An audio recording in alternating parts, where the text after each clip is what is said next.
All right, hello everybody, and welcome to Geopolitical Trends, where truth matters. Excited to be with you as always, and you can tell just by the sound of my voice. So, very, very excited to be with you, and I mean it. I really do. It's nice to now seeing the community growing. I know, I believe you too, Z. I believe you put a number there of 60.4. Yeah, that's a reference to the subscriber. So yeah, I hope to grow it to 100,000 or maybe more, whatever. So speaking of that, if this is your first time here, please make sure to subscribe. I would greatly appreciate it. And for you guys, been with me forever, if you will be kind and just spread the word, have your friends and family members or whomever just sort of subscribe to the channel. So anyway, very, very excited to be with you here.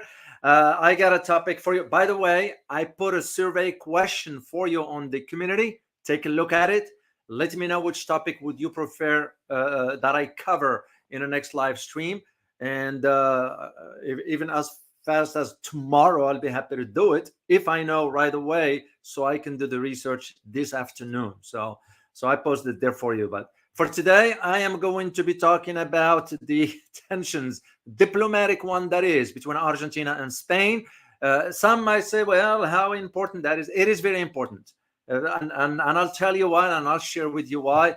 And also to understand the dynamics of what's taking place in both countries, in Argentina and Spain, but from two separate directions altogether. And I will explain as I move forward. So let me first say hi to whoever's here. Oh my gosh, Ariel Popperl, I haven't seen you for a while. Good to see you.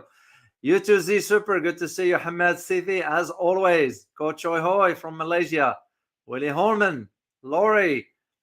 Morning, Doc. As always, can't wait to get into the topic. Yes, I will get into it right away. So, Truth Seeker, Michael Long, S.K. Wong, and Francis Tango, Marcian Dorcier, John Smith in New Zealand, Wong KC. Good to see you all, guys. Very, very excited to be with you. I have just some housekeeping things to share with you. First, I need you to know that I confirmed the upcoming interview with Dr. Professor Yan Liang. So it's set for May 31st at 12:30 Central Standard Time. I will post it again for you guys as a reminder. Please make sure to really watch that interview. It's a very Dr. Yang is someone who's a very, very, very knowledgeable when it comes down to the economy, and especially she will be in a better position, because she is in a better position to give us a clear read as to what's going on the global stage from an economic perspective. And she is a very, very, very smart lady. So the other thing is the community conversation is scheduled for May 25th. That means 2 days from today. So.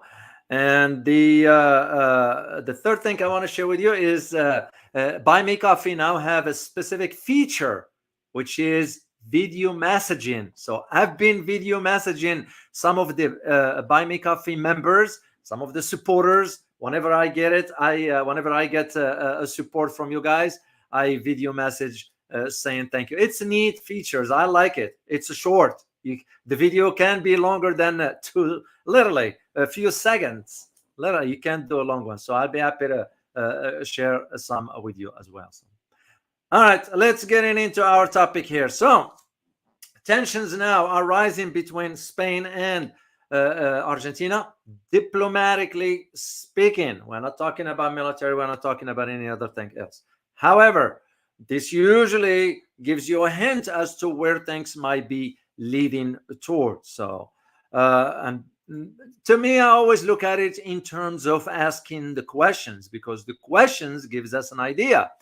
And again, my personal analysis tells me there is more than what can meet the eye regarding these tensions that's been created by Javier Milei. I'm not criticizing him. I'm just saying. And once you understand how the protocol, the diplomatic protocol that is, you don't go to visit a country and all of a sudden openly criticize that country there. Yeah, you can do that when you go back to your own home country. But diplomatically speaking, it's not the norm. But there is more into that. Here is why. Because the questions that I'm asking, is Javier Milei, president of Argentina, creating tensions to divert from domestic economic failure. You all know what he was thinking about when he was running for elections, right? And we're going to get into that. So, second, what will be Spain's response? Now, Spain is already embarked on one action, which is calling its ambassador, which usually a bad sign. You pull your ambassador out of the country. And third one, what about China? Now, some say what China has to do with all this. Well, it does to a degree, but not the exact not directly with the diplomatic one, but it has to do with Argentina now trying to pivot back to China, especially after the visit of the foreign minister of Argentina to China. It tells me the story right there. And the fourth question is, all this, you can ignore the role of the IMF. Yes, there is a conversation going on right now as to IMF preparing a package aid for Argentina. We all know what it means. So, and this is what I found very interesting when I read it. And I'm like, no, there is more than meets the eyes here. Let me do my own research, which I did and read a few things. And that is why I decided to share this with you. So, well, the Argentinian president, Javier Milei, that is now, is really causing or has caused a diplomatic crisis with Spain. So, and how this happens usually, he was invited, meaning Javier Milei was invited by the far-right party in Spain. As you may know, there are far-right groups that are emerging. Javier himself is a far-right individual in Argentina. So, and when he came in, took the stage, instead of addressing whatever other issues pertain to economy, whatever, you don't go and insult the prime minister's wife as far as corruption. So what Javier, let me share. I got some pictures with you on all this here. I'm going to share them with you. This is the picture when he was on the stage giving the speech to the far-right group there.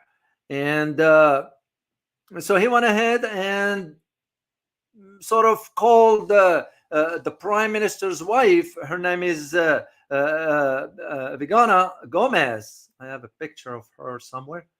Yeah, right here.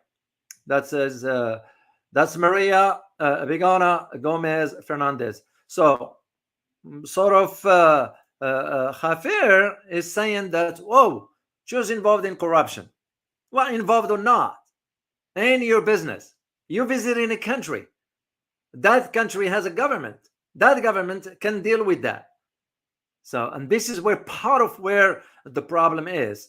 And this is why things led one thing after another. But before I'll delve deeper, we're going to do a little bit of geography, but history about Spain, because you need to know a few things about Spain. So let me share, and I might have a surprise for you about Spain. I'll tell you in a second. All right, let me open the link here to World Atlas, where I give them credit for the map here, and I'm going to share it with you. España, to those who speak Spanish. Share. All right, here's the map. Let me make it bigger here. Full screen so you guys can see. Spain, of course, is located in the Iberian Peninsula in the southwestern part of Europe. It is situated specifically in northern and eastern hemisphere of the earth. Spain is bordered by 5 countries. There is Portugal to the west. There is France and Andorra in the northeast. I used to, sometimes when I travel Europe, cross through Andorra, believe it or not. If I decide, which I did one time, I remember taking a train across Europe.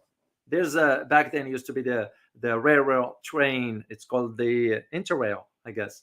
You get a ticket and you just cross Europe by train. So I did that.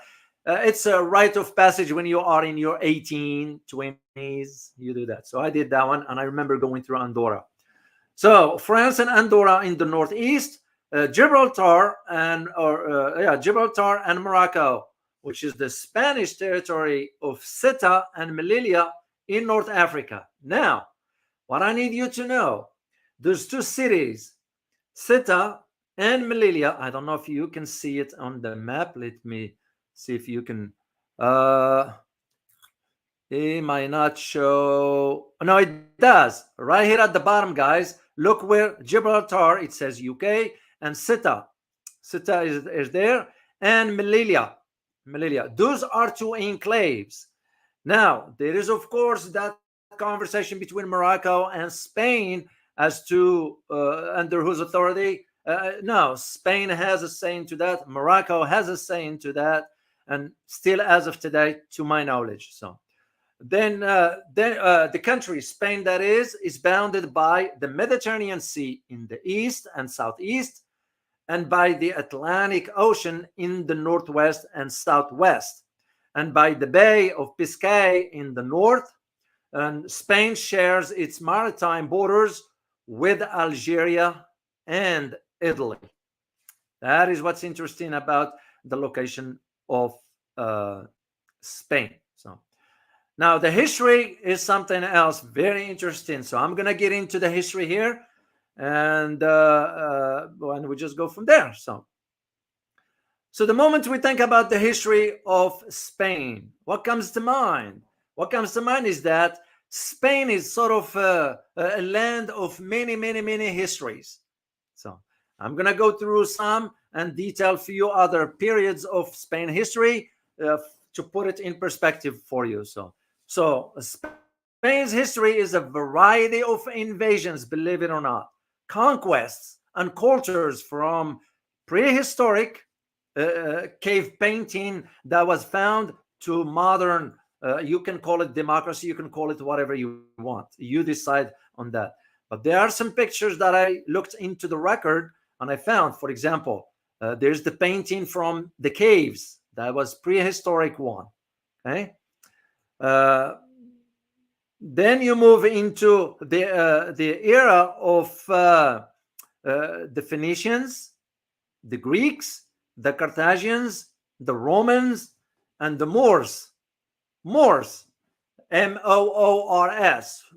What you need to know about the Moors, the Moors, it's known in other languages as the Moors. They are part of the settlers of Spain from way back. And that's one of the things I told you I would share a surprise with you, is that my ancestors from way, way, way, way, way back, they traces their roots back to Sevilla and Andalusia. And if you go through the history of Spain, you will understand how this came to be. So the Moors were one of them. So, and all of them, all of those civilizations, the Phoenicians, the Greeks, the Carthaginians, the Romans, the Visigoths, and the Moors, all of them left their mark on the Iberian Peninsula. And that creates some sort of a rich and diverse legacy of art, architecture, language, and religion. Okay. Then you fast forward to the golden, this is considered the golden era of Spain. So the golden age of the Empire of Spain, that is, because that's when the exploration of the Spaniards began. And it began in the 15th century. How that happened is when the Catholic monarchs unified the kingdoms of Castile, or it's known as Castilla, Castile and Aragon, and sponsored Columbus' voyage to the New World. Yeah, it was the Catholic monarchs that helped with that. And that, of course, paved the way for what? It paved the way for the next period of Spain's history. This one has to do with conquests. If you notice here, all of them Latin America, Central America, and certain parts in other world. This one here, this era was known as the colonial power of Spain that comes with, or came rather, with wealth and wars. And this one, this era, was ruled by the Habsburgs and the Bourbons for centuries. Those are the one that dominated Spain at that time. Then you fast forward to modern history or contemporary history. I have a picture here that I need to share with you, reflecting the modern. This is the contemporary. When I say contemporary, we're referring back to 18th, 19th century and so forth. So Spain modern's history was shaped by Napoleon invasion. Because what did Napoleon do at that time? Invaded country, because France was sort of conquering a lot of parts of the world at that time. So Spain modern history was influenced by that, or shaped by that. And the independence movements of its colonies, of course, the civil war in Spain, and the dictatorship of, who was the dictator in Spain? Can you guys type in the name? Let me see if I'm sure you will know.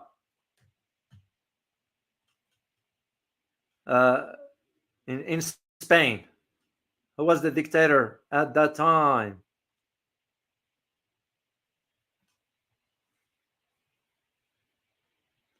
I know it takes a while for this to show up. Oh, Franco Albaguez, you got it. Caracolak. Franco, you got it. You guys got it. It was Franco at the time, and which ended with his death in 1975. This is part of where the history, this is a very, very important to understand. What I'm going to get into right now is, and by the way, I have a picture that I found in the record, which, by the way, it's a public record, and I'm going to share it with you, of course. Let me pull it up for you here. I don't know if it is clear enough, because it's an old record. So what are you looking at? You are looking at a picture of Christopher Columbus appears before Ferdinand and Isabella of Spain on his return from the New World on March 15th, 1493. And I give credit to the Getty images, by the way. So to understand the history of Spain, and again, it's very, very important to understand this one here. It took place in Spain, involved a period when the country was a global imperial force, shaping Europe, Africa, and the Americas. And when it was hotbed of revolutionary fervor that brought it close to disintegration. One thing I need you to know about the history of Spain is that the first human occupants in the Iberian Peninsula, where Spain sort of lies, arrived by at least, according to the historical record, 1.2 million years ago.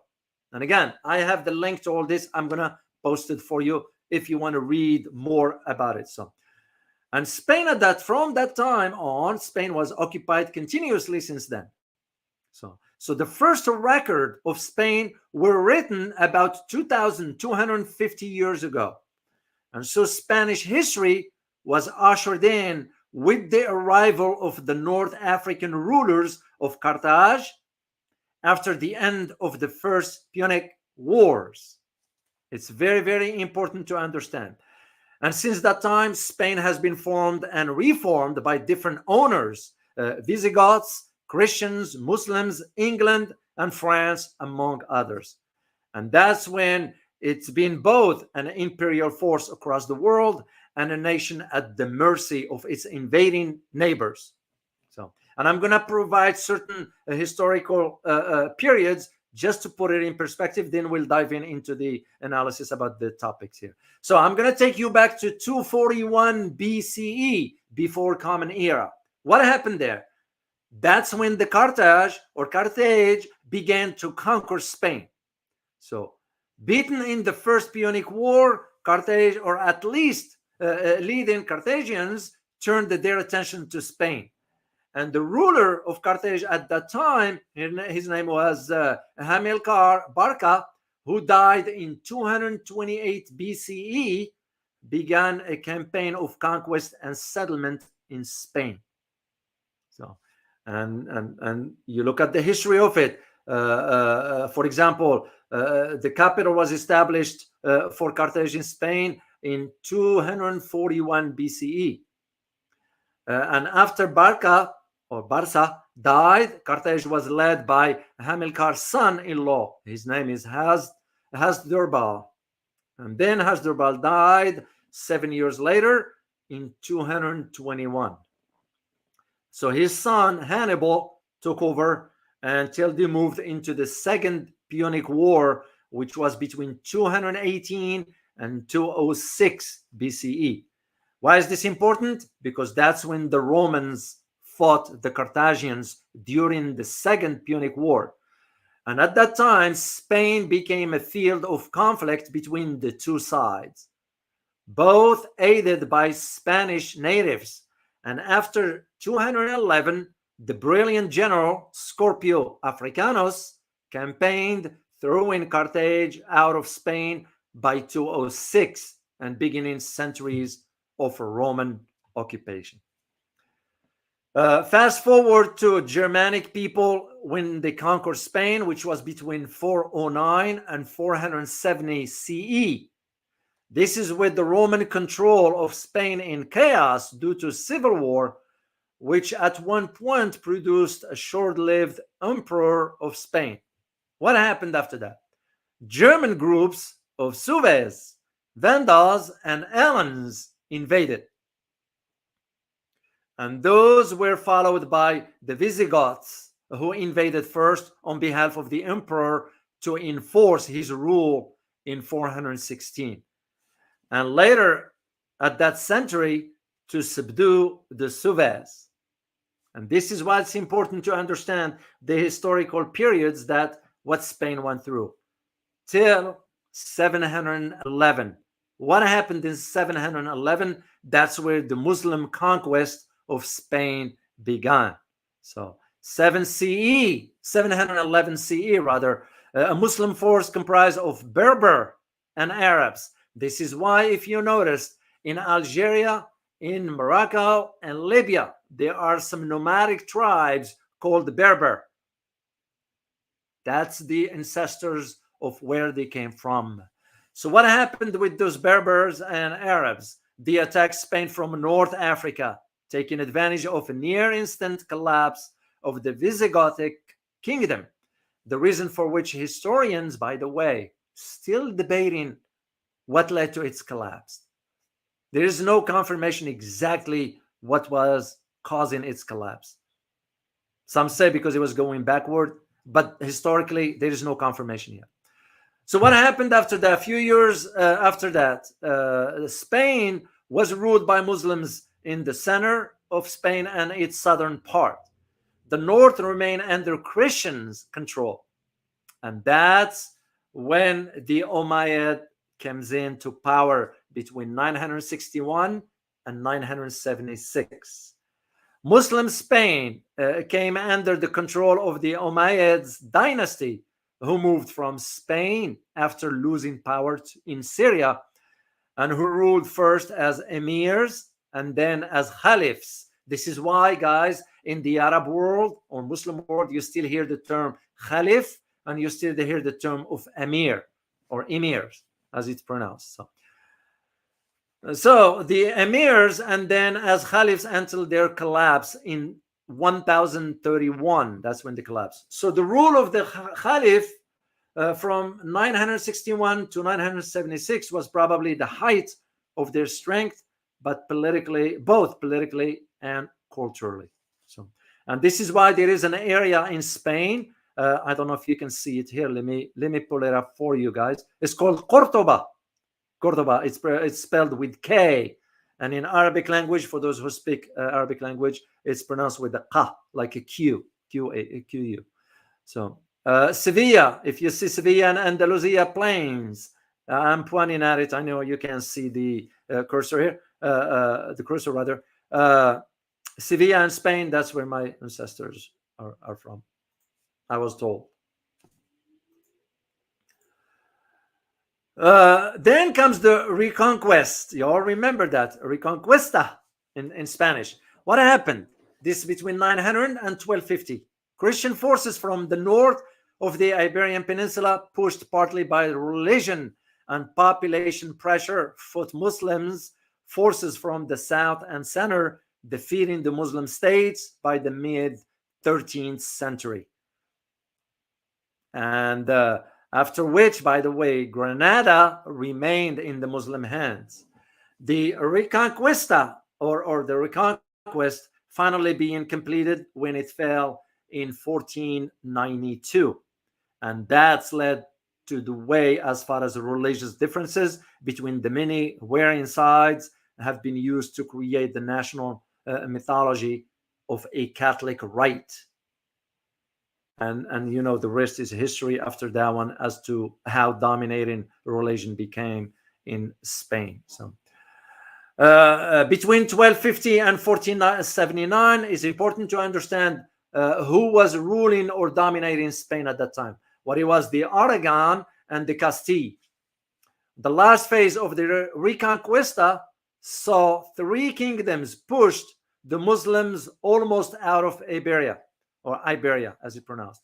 When I say Iberia, I'm referring to Portugal, Aragon, and Castile. That's considered as the Iberia.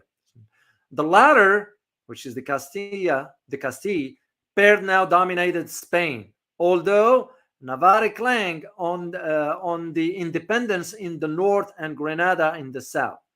Castile was the largest kingdom in Spain. Aragon, after which, was a federation of regions. They fought frequently against Muslim invaders and saw often large internal conflict.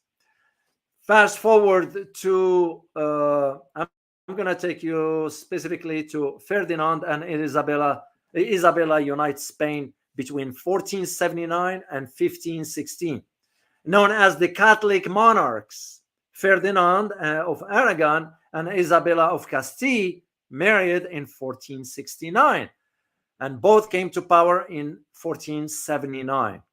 Isabella after civil war. Although their role in uniting Spain under one kingdom, they incorporated Navarre and Granada into their lands. And that's where Spain started to build an overseas empire, starting in 1492. Then comes the Golden Age, 16th and 17th century. It is important to understand this, guys, because it played a major role in shaping the world history, because it really did. So, an era of social peace, great artistic endeavor, and a place as the world power at the heart of the world empire. The 16th and early 17th century have been described as Spain's golden age, an era when vast booty flowed in from America, and Spanish armies were labeled as invincible, because literally, who was able to take on the Spanish naval at that time? Nobody at that era. So, and this is where the agenda of the European politics was certainly set by Spain, not the UK. UK was nothing at that time. And the country, meaning Spain, helped bankroll the European wars fought by Charles V and Philip II, as Spain formed part of their vast Habsburg empire. But the treasure from abroad caused inflation, and Castile kept going bankrupt. Again, why is it important to share this with you? To understand that engaging in foreign wars forever will not end well. This is exactly what we are doing as a country. I see my country, the United States, getting involved in these conflicts around the world. Endless conflicts. To what end? To what end? And you think we will learn from history. And here is an example. That's exactly what happened to Spain during the 16th and 17th century. And this paved the way to the revolt of 1520, 1521 by the Comnenores. So this is when Charles V succeeded to the throne of Spain. He caused upset by appointing foreigners to court possession when promising not to. Once again, what's important about this is to highlight to you when politicians flip-flops. Here it is. Charles V promised not to appoint foreigners to court, and once he became, he took control of power, he flipped. It shows you right there. So revolt led to the demise of Spain at that time. So, and of course, religion plays a role into this because it was the Holy Roman Empire that fueled certain things behind the scenes.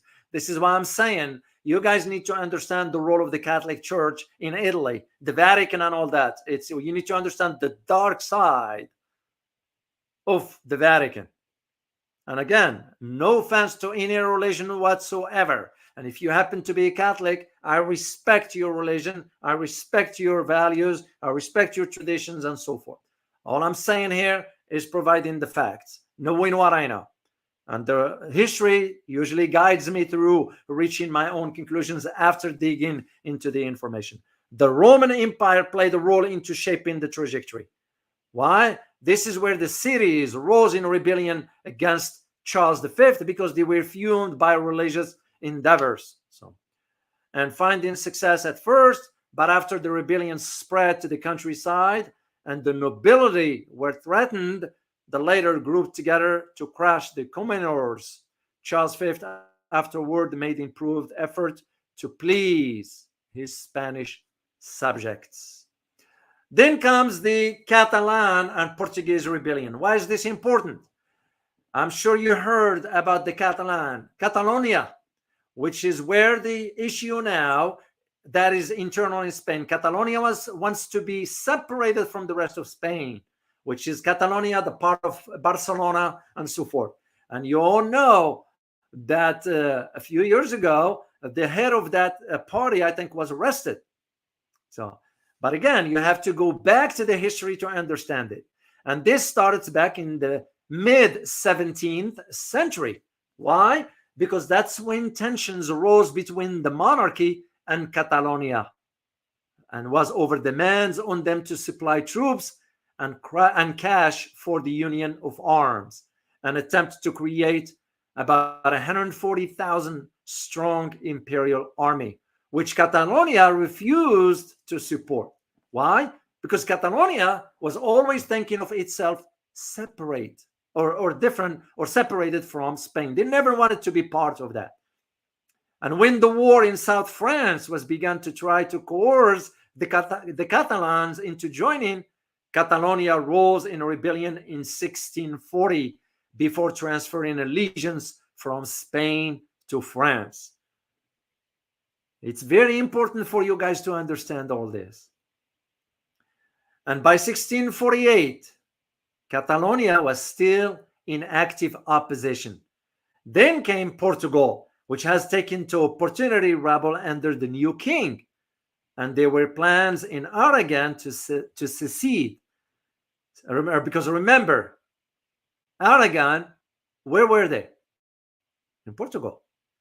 So Spanish forces were only able to retake Catalonia in 1652 once French forces withdrew because of problems in France. So the privilege of Catalonia were fully restored to ensure peace.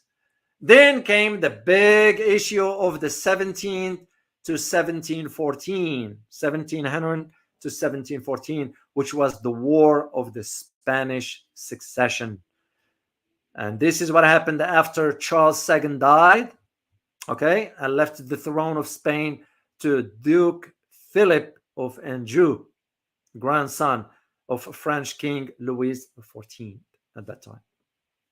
And I'm not going to get into all this. I'm going to move into the French Revolution because it's very important. Between 1793 and 1808, France having executed their king in 1793. Let me ask you, before I keep going on this, let me ask you guys, why did France execute the king at that time? Can you guys type in, please? Just one word or two. Why did France execute their king in 1793? And once again, just for us to learn about literally his revolution, that is correct. Taxes, because it had to do with the lifestyle of how the French people start suffering. And what is the point in all this, guys? The point is when the elites abuse power and become so corrupted, and the masses fall into hunger, poverty, dismal economic conditions, and so forth, they're going to revolt. And what happened in France at that time, you started to see the gap between the rich and the poor start to widen. The same thing I can say about my country right now. If you only know the media, I know the media is not disclosing the truth here to American people. This is why I said last time when I did the video about what Biden is going to tax, is going to put tariffs on China for 100%. It's a lie. It has nothing to do with protecting jobs or the welfare of the American people. It's nonsense. It's a lie. Because Americans are suffering. Why? Because the gap is widening. Big time. I live here. I see. I go to the streets. I talk to people. Same thing what happened in history. And again, this is why it's important to understand all this. So France ended up executing. This is why they always say la guillotine. It's a reference to even when Macron ended up sending his the riot forces. As a matter of fact, it's bad in France right now. What they're doing to the right of individuals to peacefully demonstrate and protest and so forth. So what happened to their freedom? What happened to the human rights? What happened to the right to express themselves? Isn't that, as they say in French, pays de la liberté, country of liberty? So, and some were posting, I saw a placard that shows that la guillotine. It's a reference to this. So, and this, of course, the execution of the king in France back in 1793 preempted now the reaction of Spain, who had supported the dead monarchs. You know, that's what they did, because France at that time was big. And by how did France do it now? Is by declaring war at that time. So the Spanish invasion took place, and that one turned into a French invasion. So it just shows you. And peace was declared between the two nations. So basically France had to get in to calm down. So, and this was closely followed by Spain allying with France against whom? This is important for you to understand. Which country France and Spain allied against? You should know this, guys. You should know this because it's well known in history. Let me see.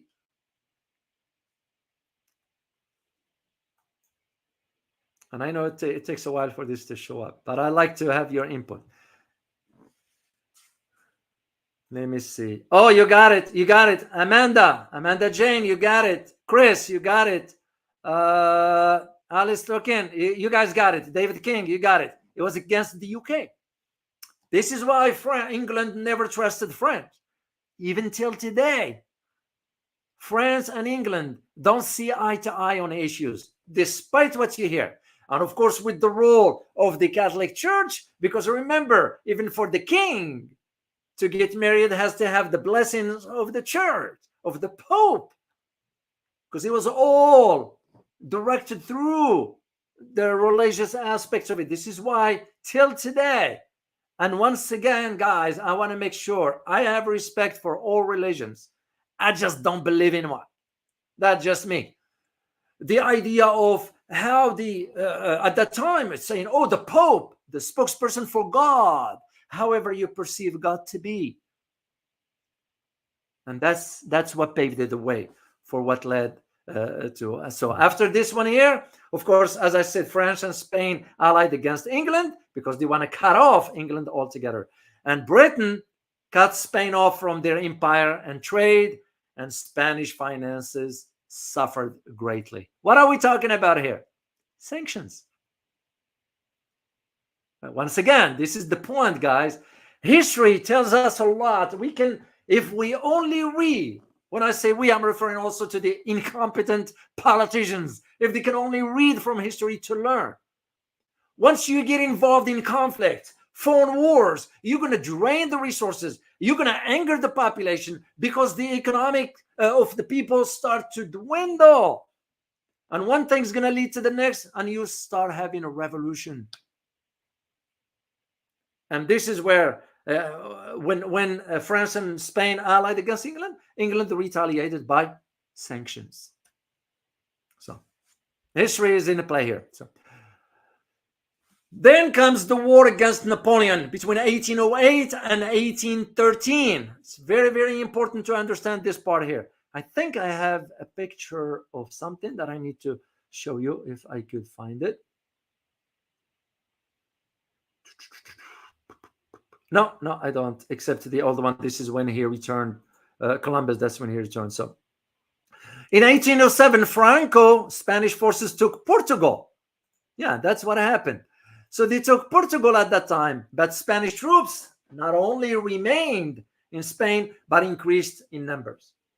And this is when the king abdicated in favor of his son, Ferdinand. This is probably what you guys gonna be noticing. Of course, it happened. It happened in. Yeah, let me ask you here, guys. Which country in Europe this similar scenario just happened? The king or queen abdicates. Which country in Europe? Let me just see. And it just happened about, if I'm not mistaken, about 10 months ago or so. It's recent, very, very recent. Let me see which country.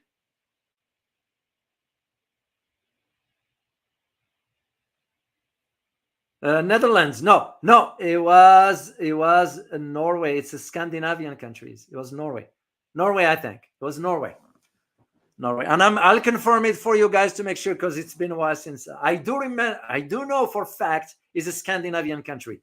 I think it's Norway, if I'm not mistaken. I'm gonna check just to make sure and share it with you guys. So what happened back then is the same thing. King Ferdinand abdicated to his son. The king abdicated to his son Ferdinand and then changed his mind. Power, because power corrupts. So the French ruler, Napoleon at that time, was brought into to mediate.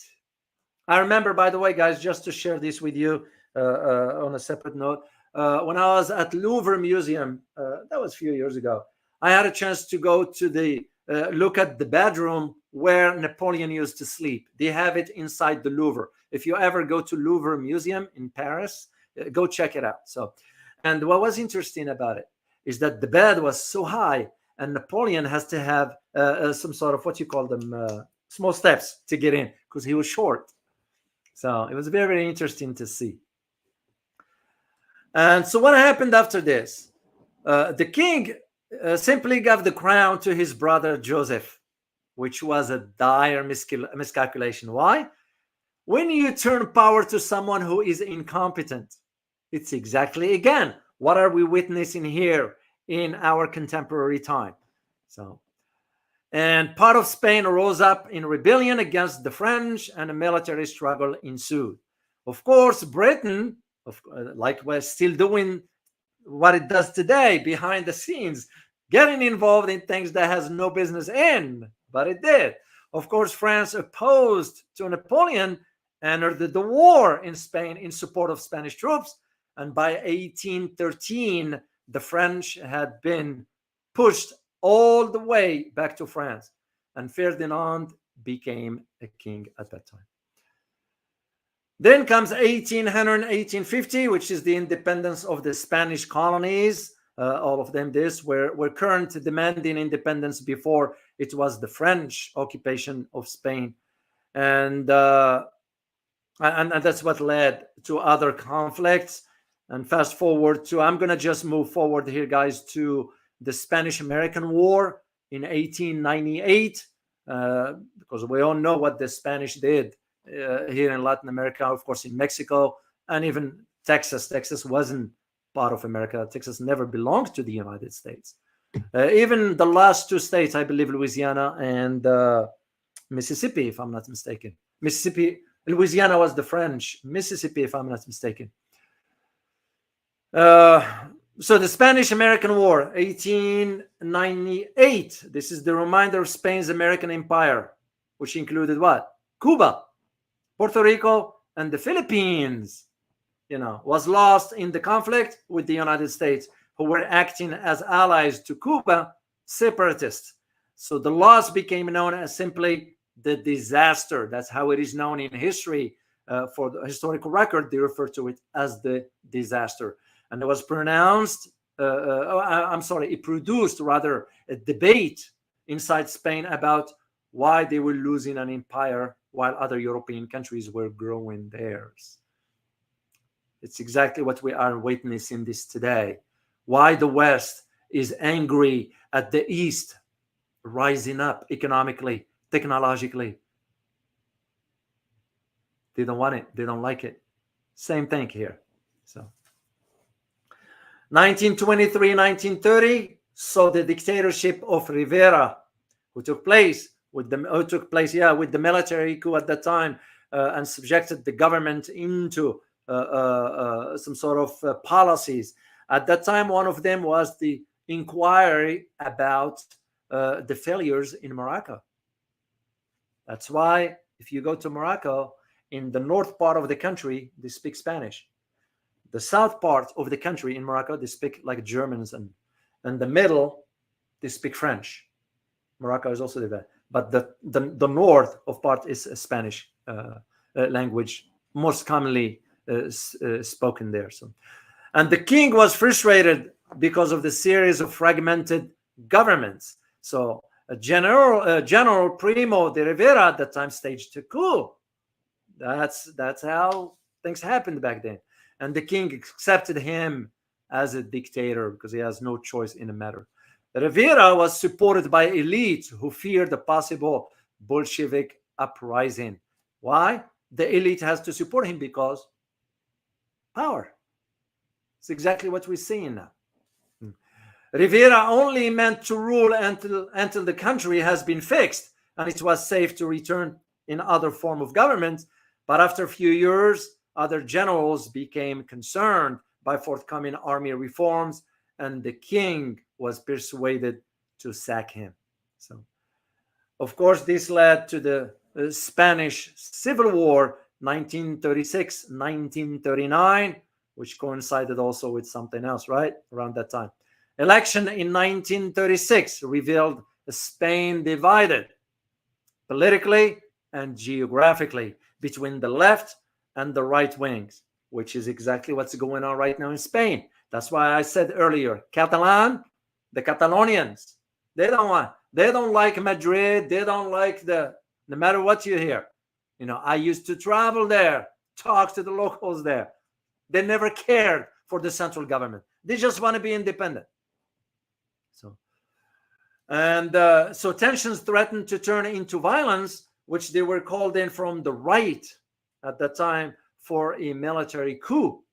That's what the far right was calling for. So once one occurred on July 17th of the year at that time, after the assassination of the right-wing leader caused the army to rise. But the coup failed later on. So fast forward to when the nationalists took over, the right wing led in later party by General Francisco Franco, was supported by by two countries. Which countries was Franco supported by? Once again, just to have you part in the conversation here, because remember the history of Europe at that time. You should be able to pick on those two countries. Which two countries supported Franco at that time? And remember, 1939. Mao's horology, you got that right. One is Germany. Which is the other country? Yeah, you got it. Isabel, you got it. Francis Tango, you got it. Germany, David King, you got it. Germany and Italy. That is indeed, because remember, 1939 should ring a bell for you.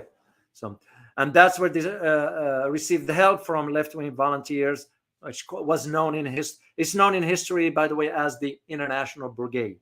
That's how it's known, International Brigades. So, and will this surprise you that some of the assistance came from Soviet Union at that time, Russia?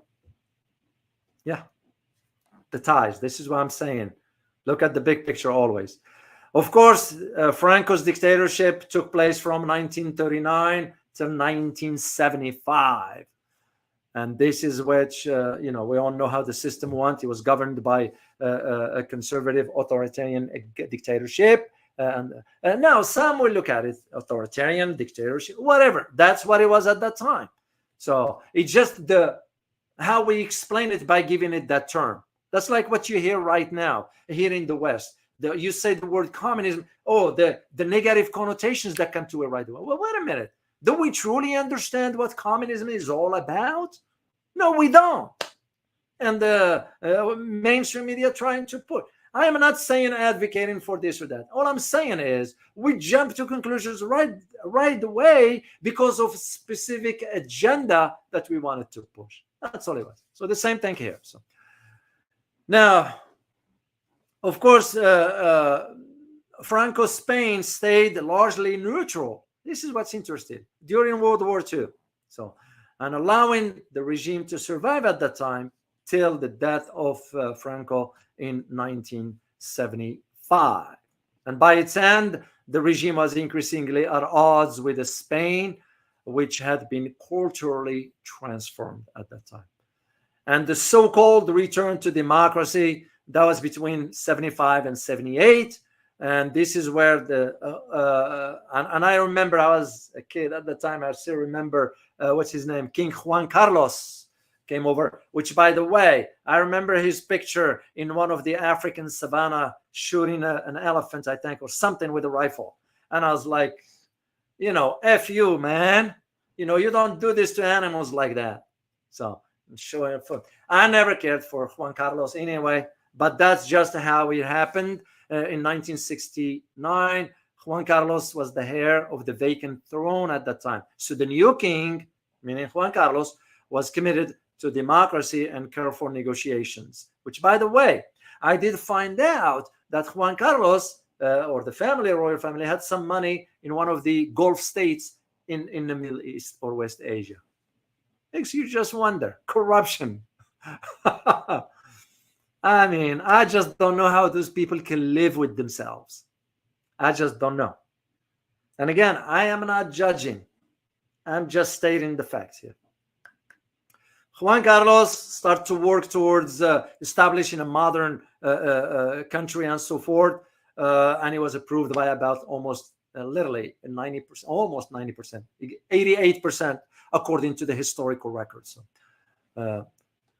And that was the switch from dictatorship to monarchy. Funny, they don't use the term monarchy, they use the term democracy.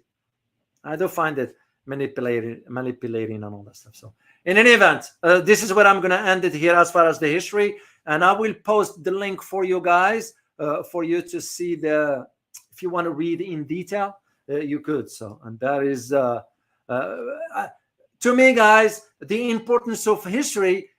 I know it's dry information and all that, but it's very important to understand it. One, it keeps you informed. That's one. Second, you have a better understanding of how events evolve throughout time. And only to see that, you'll be asking yourself, wait a minute, didn't we see this before? Some 150 years ago, some 200, some 300 years? That was the whole reason why I do the history, because it's very important. I admit it. I wasn't reading much of history when I was young. I didn't care much for that. And now I am appreciative of it. And I'll dig more into the information. And you are right.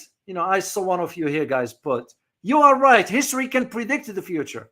And to tie it to the history of what's going on with now Argentina and Spain. And to go back to our topic. So all I'm looking at is the history of Argentina also. Because if you all know what Argentina went through back in the 70s with the dictatorship, the military control and so forth, and due to the policies, and now with Javier Milei embarking on these very harsh measures, economically speaking, that now causing problems inside Argentina. What you guys do not know is that mainstream media is not reporting on the massive demonstrations that's taking place. Here is a picture. Here's a picture of it. Where have we seen this in Western media? None. And only this because the harsh measures that he is coming up with, because he is anti-whatever. And again, it's their country, they voted for him. So same like for us.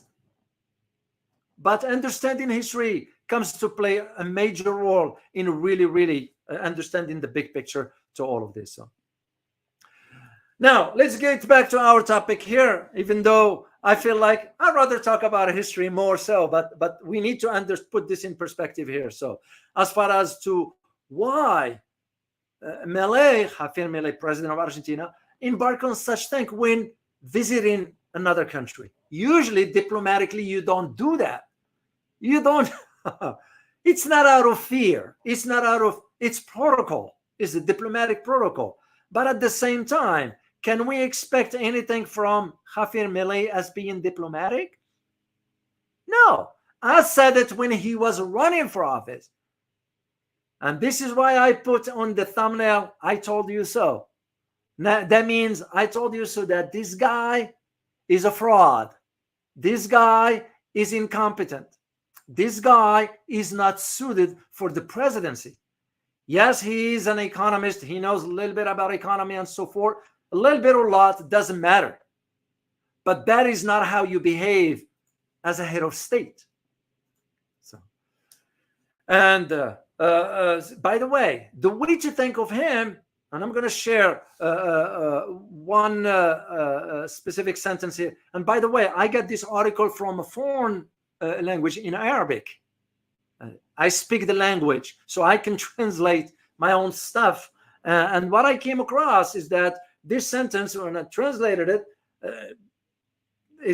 I was like floored by it. Here is what it says. And I quote, "Other ministers also condemned Milei's speech in which he described socialism as cursed and as cursed." End of quote. So they also added, with his behavior, Milei has brought the relationship between Spain and Argentina to its most serious state in recent history. Of course, Milei said, "I'm gonna apologize for this because he doesn't care." But at the same time, what he doesn't realize is that you break protocol, diplomatic protocol, that is. Why?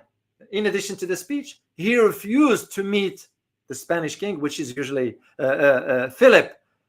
Philip is the son of Juan Carlos.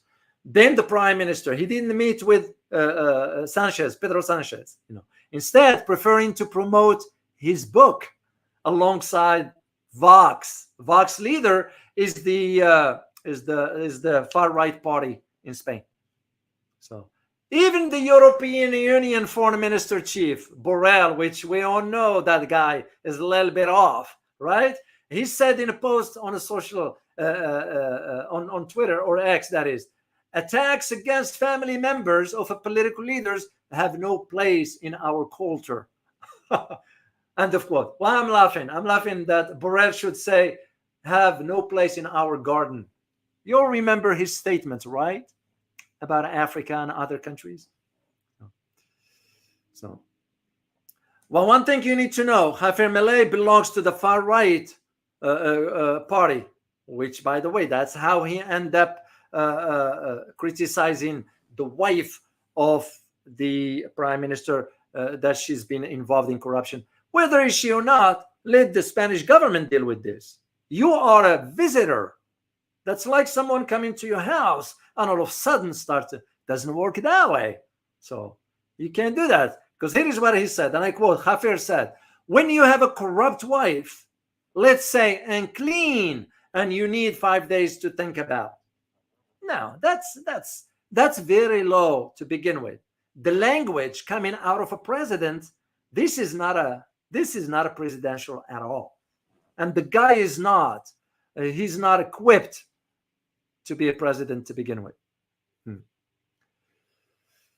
And this is why right before he left, Spain went ahead and recalled its ambassador. Right away. They ain't gonna worry about this one here, because there is an interesting thing that, again, I don't know if you're aware of it or not. Javier made a stop in the US. And you know who did he met with? He didn't meet with Biden. He met with Donald Trump. And the first country Which was the first country he promised to visit if he wins the election? Can you guys tell? Let me see in the chat box if you can tell me. Which was the first country he visited after being elected?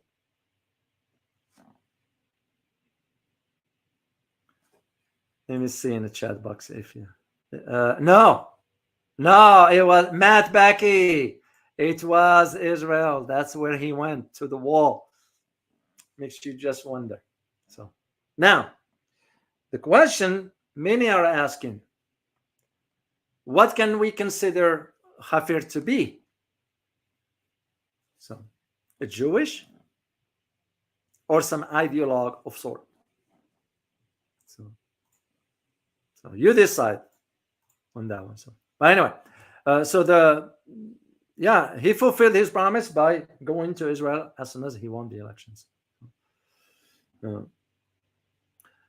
The other aspect that I wanted to address on all this, beside this diplomatic and so forth, is the idea of where Argentina is economically speaking.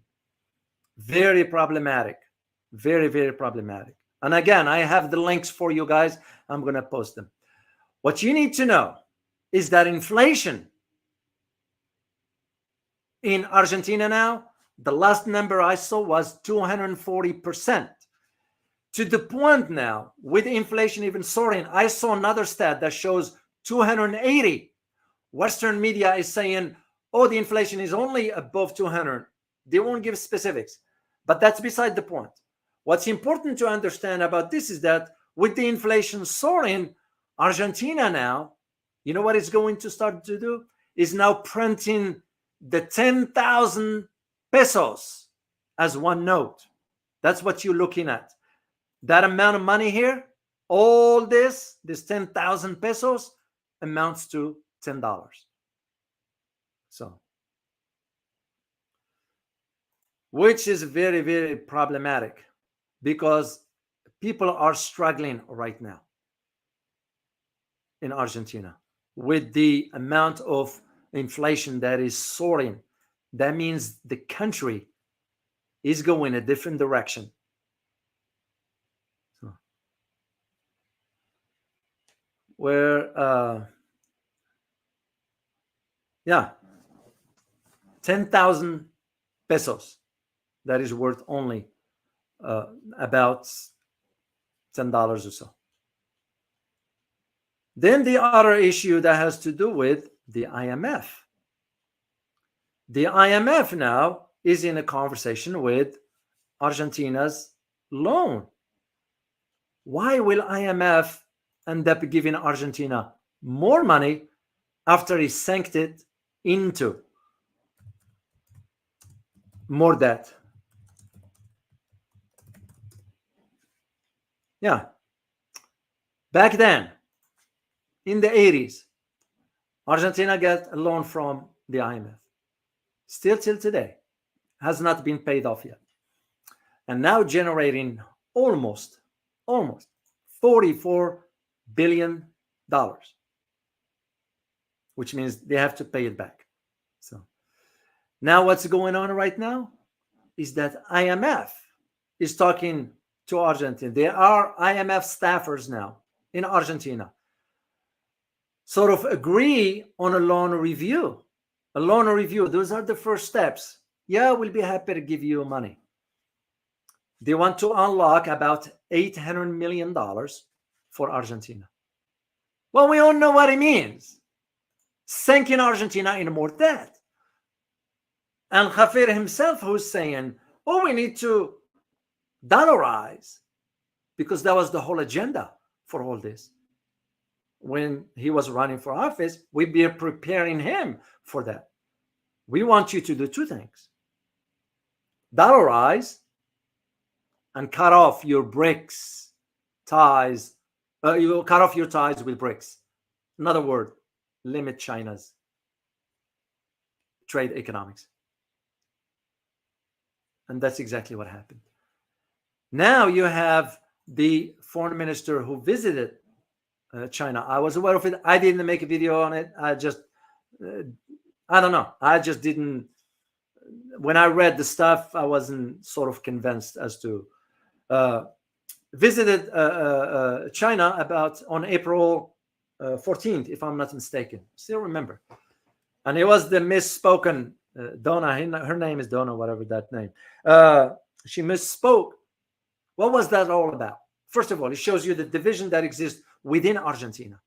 One camp saying this, another camp saying that. Second, China, even China is saying, forget about it. Because how can you try?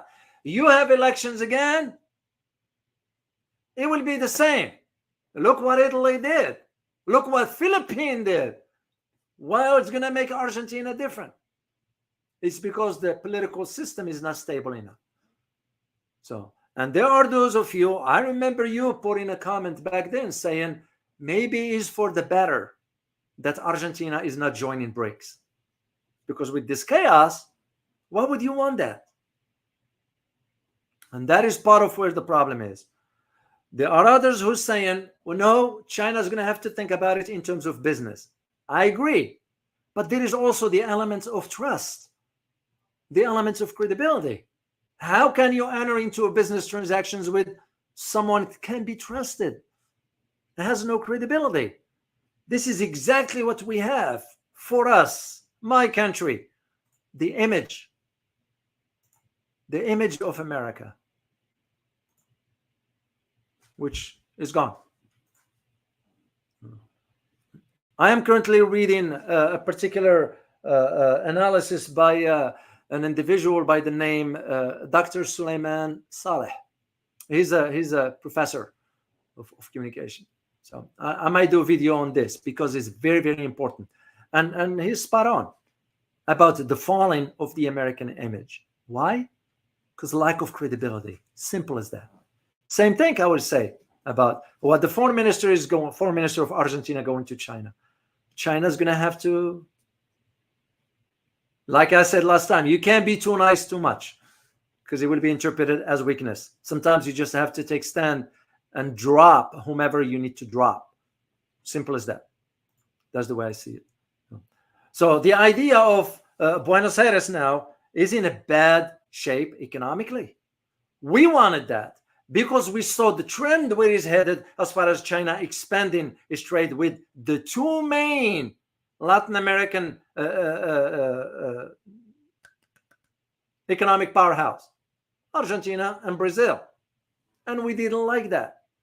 And especially when it comes down to Brazil calling for creating a different currency to deal with Mercosur.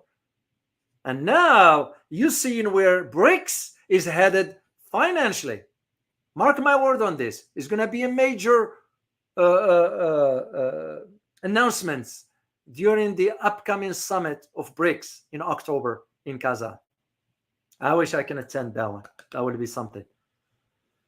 And this will be pertained to the financial aspects. And this is one of the idea of why we had to groom someone like incompetent Malay by putting him into the position and start feeding him the policies that we want to have or the government wants. One of them is, we don't want you to join BRICS at all. So to China and other countries, the likes, they have to think twice about it, whether they will allow that or not. And this is where I see the challenge that lies ahead. It's not about just this diplomatic tensions with Spain. It is about masking the economic failure of the country. And that's, by the way, it's not just Malay himself does that. Most other leaders, especially in the Arab world, the Arab world, do you know what they use? Can anybody tell me? What do Arab leaders use? What issue do they use to mask the economic, education, health, and failures and all that stuff? Let me just see in the chat box if you guys can mention that. And I'm saying this based on experience and history that I've, since I was a kid, I still remember still the same narrative. And I always wonder, wow. Oh, Hamad Sidi, you got it. The Palestinian issue. That's what they've been using. They're still using today. But look at them. When time come to show, if we are to say leadership, when it matters, they couldn't take stand. Shows you how weak Arab leaders are. Puppets. That's all I can say. Wimps. That's all I can say. It's because if you can't take a stand when it matters, what's the point? Photo op? All of them, no exception. Because to me, that's just weakness. Oh, you have to think about the welfare of a nation. We don't want to get into a war. Then stop pretending you do care for the Palestinians. Look at now Colombia. Colombia is now sending an ambassador to West Bank to be represented for the Palestine state. Colombia. You know, as we always say, put your money where your mouth is. Arab leaders just talk. So is the Western leaders. Hypocrisy. That's the bottom line to it. Khafer, just to wrap up this, guys, because I'm going to close this here and answer a few questions from you. To wrap up all this, it's not about just diplomatic. No, it is about the failure that the policies, the economic policies he embarked on and promised to do and dollarize and all that, it's leading the country in a different direction, which means they're going to need more money. It was by design so they can request more money from the IMF to keep them sinking into more debt.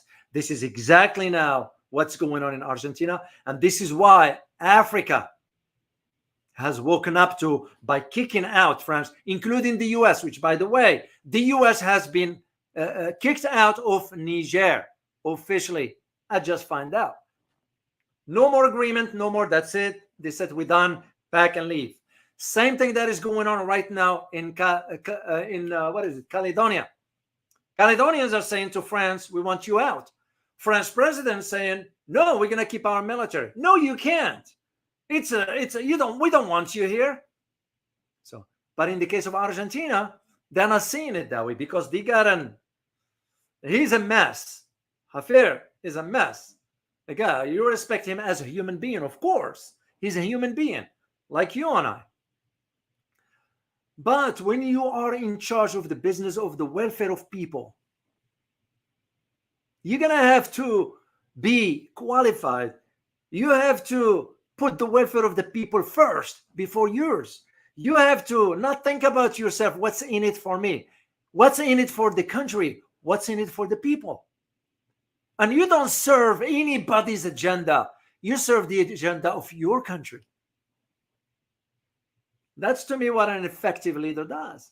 You take stand when it matters. You say no when it's time to say no. You agree if it suits your strategic interest.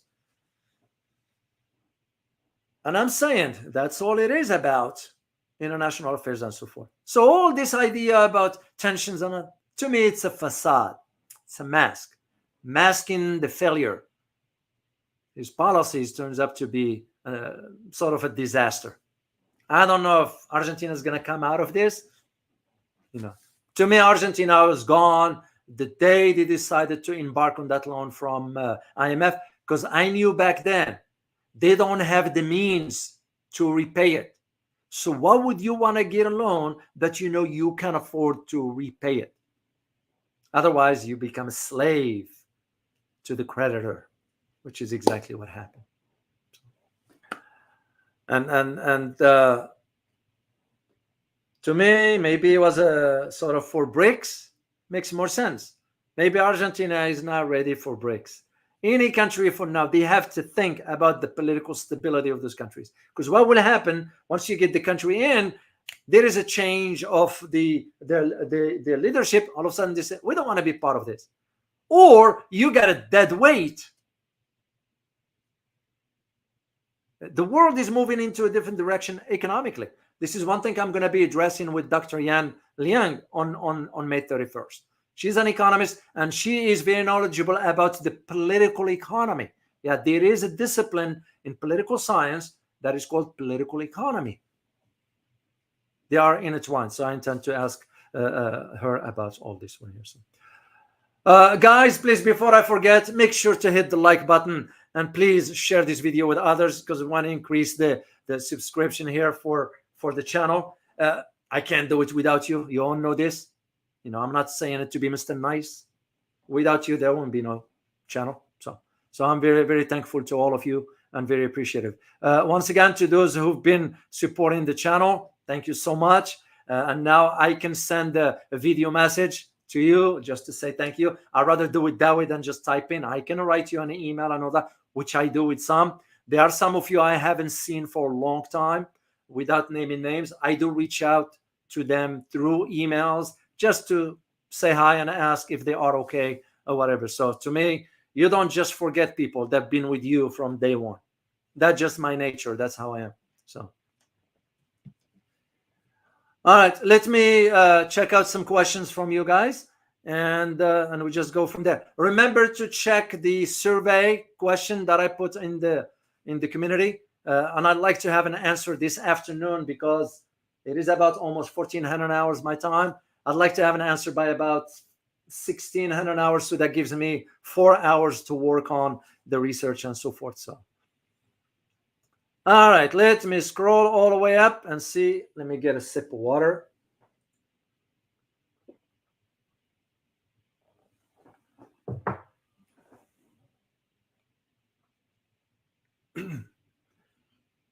And I will do the community conversation, as I said, on 25th. Taiwan still, Dr. O, how much money does the US owe the UN? I do not know the number. All I know is that the way we control, I was aware of this back in 90s. The way we control the UN is through this funding. And sometimes if we want the UN to do something, we say, we're not going to send you our contribution for the budget unless you do this. So, but I do not know the number exactly, so I can't speculate on that. I'll look into that and check it out and let you know. Question from Upon AK47. Question. He wants to buy Argentina products after the use in US dollar. Oh, I see your point. Who wants to buy Argentina products after using the dollar? Because spot on. Good question. Yeah. Who wants to?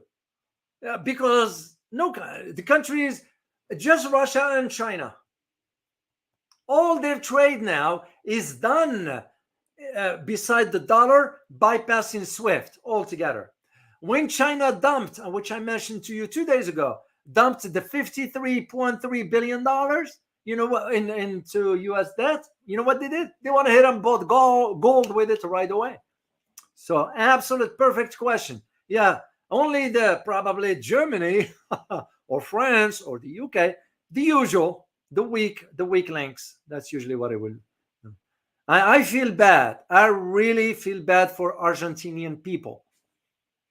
It's just sad. Very, very sad. Hong Wang. Question. I heard that Argentina went to China to help, but the Chinese only gave them words of encouragement instead. There will be a relationship between Argentina and China. Go from here. That is indeed.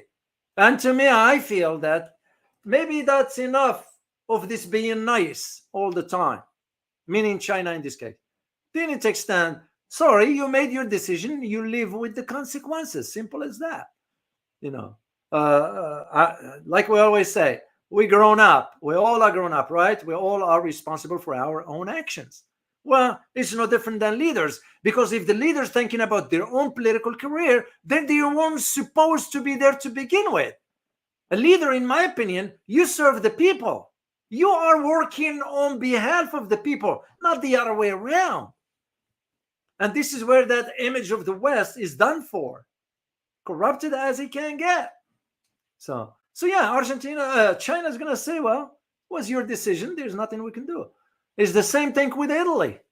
I just do not see the rationale for why China should give Italy another chance. That's it. You had the BRI, you were part of it. Bypass Italy and move with other countries who wants to be involved. That's the way I see it. All right, I'll do one more question, guys, and I'm gonna sign off here.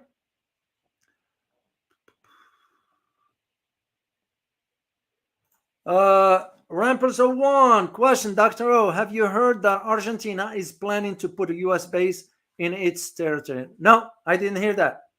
I'm not aware of it. No. I do know someone from that part of the world I trust. I can reach out to and find out. But no, I'm not aware of this. So I'm not aware of it.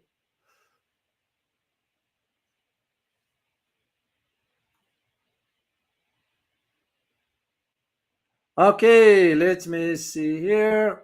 Hongwan, thank you, Dr. O. You're most welcome. Okay, where was it? I just saw one. All right. Georgia. Oh, Georgia, thank you so much for your support, by the way. I appreciate you. Yeah. Question, where do China buy gold from? What they can buy it from, let's say, another country that has more gold. They can, yeah, most likely that's what it will be from. No. There are countries that will be willing to sell some of their, not all their reserves. I wouldn't be surprised that they might even buy it from France, but it won't be directly because France is number 4 in the world when it comes down to gold reserves. Even though you and I know France has no gold mines inside France, all that gold was coming from Africa. Not anymore. So that could be through something like that. That could be in terms of transactions. There are ways of doing that. China can sell its product in return for the payments. They'll say, well, we'll give you this and you give us we'll give you the dollar and you give us the gold. So that's one of the things that I could think of. Okay. All right, guys, I am going to sign off. Truly appreciate you being here. I look forward to seeing you on the 25th for a conversation, community conversation, just for us to talk. I do have something in mind about health that I'd like to talk to you about. I'll mention it to you when we talk on the 25th. By the way, FYI, be aware of, I will be releasing a video, a recorded one soon, about the really where things are headed in Europe, economically speaking, in light of some recent info that I just got. And I wanted to share that with you in a recorded. I made an analysis, I wrote some parts and researched a few things to just make a short clip for you guys. So as always, remember, geopolitics impact your daily life in more ways than one. Till next time, guys. Bye-bye.